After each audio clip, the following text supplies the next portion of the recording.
Good morning to a very hot, little tiny bit of wind, hardly any cloud, day 271. It's Sunday. We always have a skeleton staff on Sunday because some people have a day of rest or day of recharge. So the guys at the moment, we've got a labourer, carpenter, foreman and painter in today, and there's a plumber as well, just fixing the mains leak we had yesterday that we spotted. So the mains leak's been connected and fixed downstairs in the basement. They're just waiting for the glue to go off. And at the moment, the guys are mainly focusing on trying to get the rest of the formwork up. So they've just managed to put these 4-foot sides up here. It's hard trying to do it on a camera. These 4-foot sides are actually going to house 2-foot beams. So you've got a 2-foot beam and then you've got another 2 foot of screw into the wall to try and hold the pressure.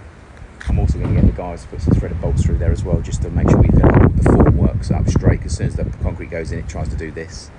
As soon as the concrete side does that, then that forms the new width of the wall, if that makes any sense. And then when you plaster, you've got to plaster even thicker.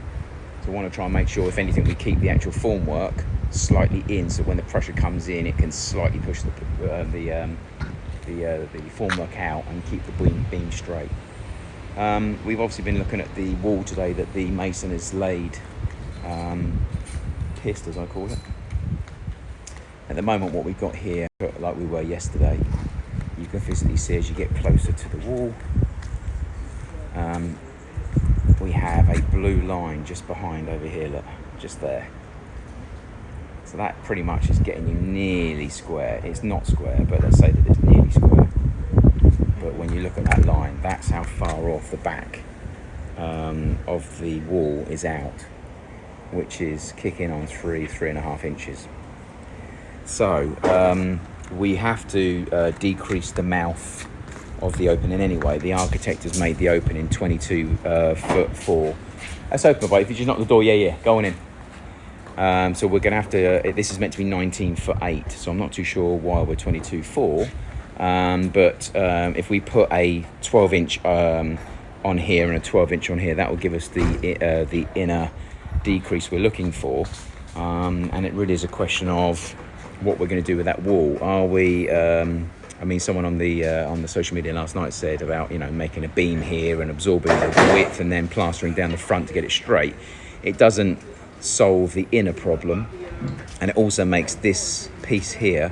Rather than being 8.5 inches, then it's going to be 12.5 to 13 inches. And obviously when you stand in the garage doorway, then you are going to have a wider pillar there than you are here. So this is 8.5 inches, and this is straight. And this is 8.5 inches and not straight. So the only real correct thing to do really is to take the whole wall down, take the corner back, and then start again. Really, that's the only way to do it. What we can do is obviously bring the 12 inches this way, do a beam, make it obviously the 12.5 inches width we need, and then once it's done, plaster down and lose the front so that you can straighten the front out, but the back won't be straight, and obviously the fascia will be wider than the other. So I've been assured they're going to rectify it and they're going to find a way around it. It might have been rude, apart from taking it down. There is no way of hiding it or correcting it. The other issue we also have as well, which you can see from around here, is that the actual wall itself is also leaning over this way. So as you can see here, if you look at the actual line, the two lines here, the inner line is actually the fascia of the wall. If you follow that inner line all the way up, it's actually the wall itself is over that line. So it's actually leaning out as well as going in. So really the wall itself should be about here, probably about there. That's where the wall should finish, and that should be shooting that way. That would keep it straight. I mean, here you can see the line in the concrete. This line in the concrete here, as far as I'm aware, is where the driveway finished, and as in the garage floor finished and the driveway started. So as you can see, we're miles apart. So I'm not too sure what's gone wrong, and I'm pretty sure that this line here in the concrete, I have to double check, but I'm pretty sure this line in the concrete is the finish of the driveway and the start of the garage, which means that is where the fascia of the plaster should be, which means the block needs to be about here. So that's how far out we actually are. I mean, in total from this side, if you look at the fascia of the blocks,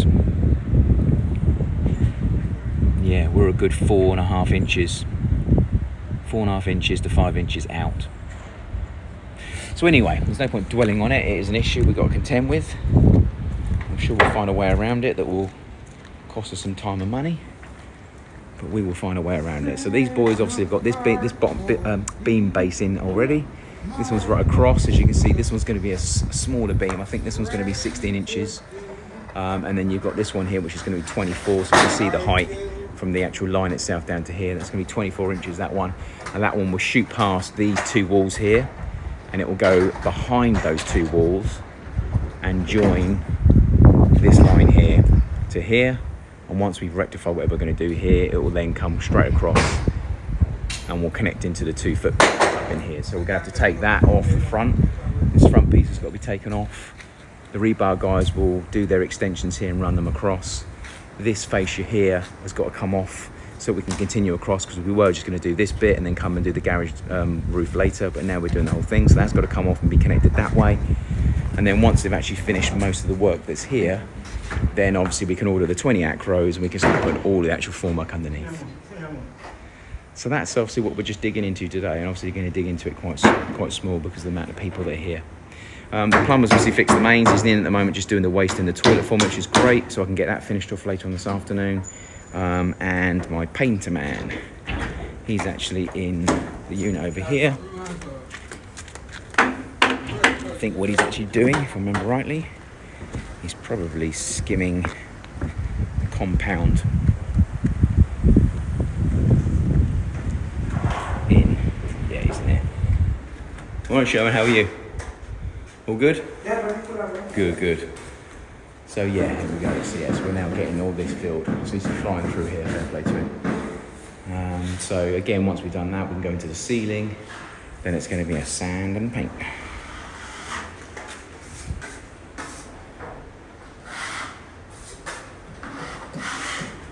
Door has obviously the first coat on it, which is good.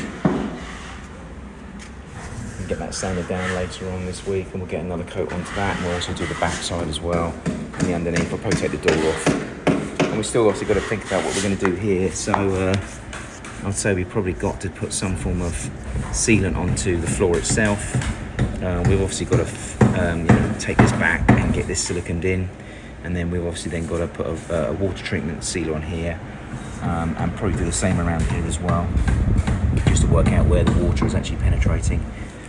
I would say at the moment, obviously the water comes down here, finds its way to this corner here, and this is absorbing the water. That's probably the first problem we have. And if it is managing to get up here, which I'm not too sure it is, it's obviously finding its way through that corner. I think that's what's happening. And then it lands out, as you saw yesterday, it dampness-wise finds its way along here. So, and it could be that it's coming in here as well. You know, this is not exactly great. So it could be that it's coming in here and finding its way around that side as well. So water finds its way into anywhere there's a weakness. So we need to get that doorway slope sorted out and get that plumbed in and make sure that stops coming in this way. We also need to potentially just get some waterproof into here. Again, I'm not too sure if that is solid or not, and whether it's waterproof, so we need to make sure that's done, just to stop any form of moisture going in. And we've got to get this finished off, so tomorrow I'm going to get the mason on to finishing this off, getting that bit done, getting that bit done, get all the doorways done and window ways done, and also put a sealant on there to stop the water penetrating into the concrete, because at the moment it seems to be acting like a sponge, including over here. I came out yesterday and again there was like a dark stain quite high up on the slope there as well, so need to get a sealant on there to make sure that stops absorbing water, and we need to do the same on all of these once they're done. And that's also reduced hours on a Sunday as well. You know, fair play to the guys. Coming in on a Sunday is bad enough anyway, so they tend to normally tend to finish in and around sort of 2 o'clock, 2:30. So I don't see they're going to be a massive dent in today, but any dent is better than no dent. So and I'm also going to get the guys to cut all these rebars out as well. There's another 3 there. Look, for instance, we've got to get them cut out.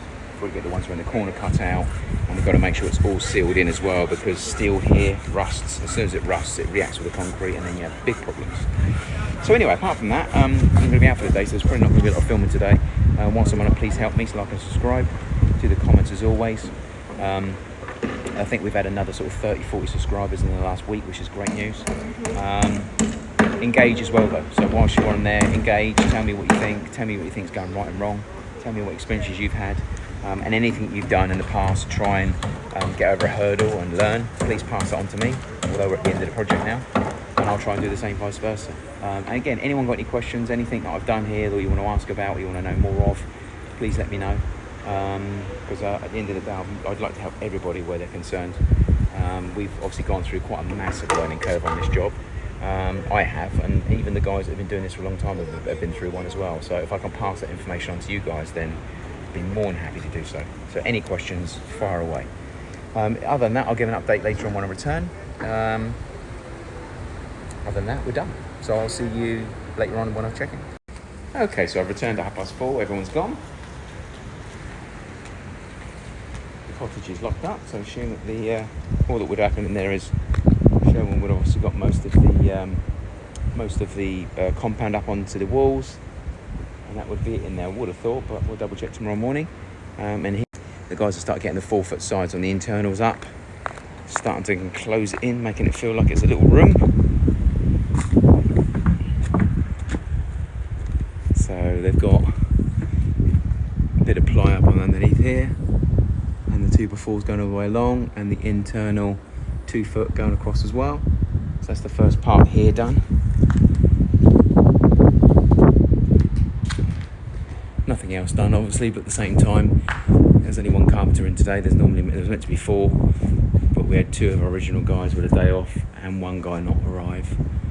So not a bad job for a few hours in the morning with a labourer and a carpenter. Fair play to them. So they've got a big 4x4 up here holding it up, so we need to get some jacks ordered tomorrow morning. We need about 20 jacks for in here, so we definitely need to get that sorted out. We've got to get this bloody box gutter sorted. This water is just awful, so we need to get that sorted out tomorrow as well. So I'm going to get the labourers on that and get obviously everyone else on. So from Barbados, that's it today. Like and share please, and comment if you wish, and I'll check in tomorrow, and hopefully we'll have a more productive week.